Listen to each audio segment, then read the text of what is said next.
All right. Here is the psychology question of the day today. Do you feel like an outsider in your life in a lot of ways and for a while or maybe for a very long time? Have you felt like an outsider? Here's the thing that I think is really interesting psychologically about the whole concept of feeling like an outsider is there are two totally different ways that people can feel about this. One, are you okay with being an outsider? Or do you feel like an outsider, but you really wish things were different? You really wish that you could feel more similar to others, more a sense of belonging, more a part of. Which of those two camps can you identify with most if you have ever felt like an outsider? The goal, of course, is to try to match up what we want, what we need, with what we actually have in our lives. So, when it comes to the issue of being an outsider, ask yourself, is this a feeling that you have and you are at peace with it?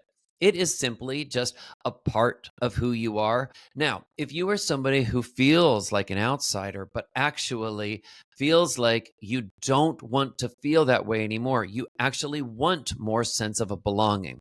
The question for you is this one: how actively, every single day, or at least let's say 5, 6 days a week, how actively are you working on changing that?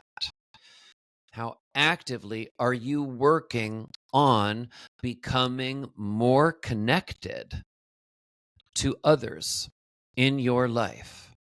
I'm thinking about people who do diets, for example, and a lot of people will say, well, I have a diet or particular healthy foods that I eat 6 days a week, but I allow myself one cheat day. Well, that's a good kind of rule of thumb that you can think about if you want to set a goal to try to become more connected, to feel less like an outsider in your own life. Okay. You can say, you know what, 5, 6 days a week, I actually actively work on this. Now, what are some things that you can do? You can start by asking yourself, well, what kind of social organizations are you a part of? In most communities, there are many different types of organizations that people can join. And one of the things that I think is important about those organizations is a lot of times there are weekly events. So it means that people have the opportunity over time to be able to predict seeing each other and to get to know each other.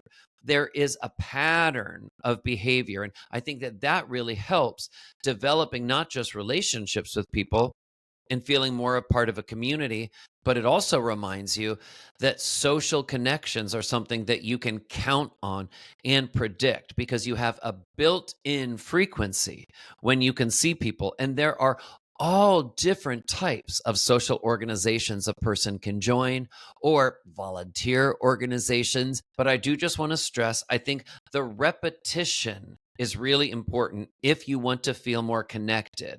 The opportunity to continue to have repeat occasions when you see the same people and get to know them better. That is a concrete task, a goal that is measurable that you can absolutely work towards. But here's the point as I close this topic: people's lives don't get better just automatically. They don't get better by us wishing that things were different. They certainly do not get better by us complaining about them to others, even to ourselves. Sometimes we can find ourselves engaging in self pity, feeling like, well, what's the point? No, I don't feel connected. Nobody really cares about me. I don't have any real close connections. What's the point? I don't even have the energy to go make a change. Here is a really good framework that you can use in this situation, and I believe in your life in general. And that's to allow yourself two things. One, acknowledge that you're going to give yourself some space to feel the feelings and admit them. Give yourself that chance to have a 5-minute pity party for yourself and say, I know This is how I feel, and I don't want to do it. I don't want to try to change. It's too much work. I don't want to put myself out there like that. It's going to be uncomfortable. Give yourself that permission to be honest and to complain to yourself and to feel sorry for yourself, even for a few minutes. And then, after your 5-minute pity party, say, okay, and now what's my plan? What's my plan?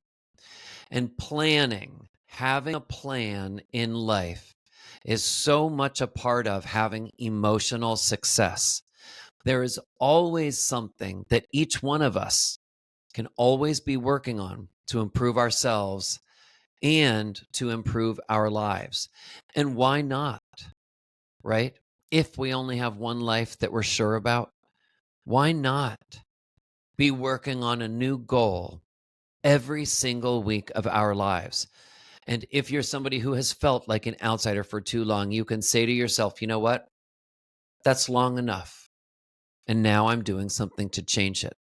I'm Dr. Seth, psychologist.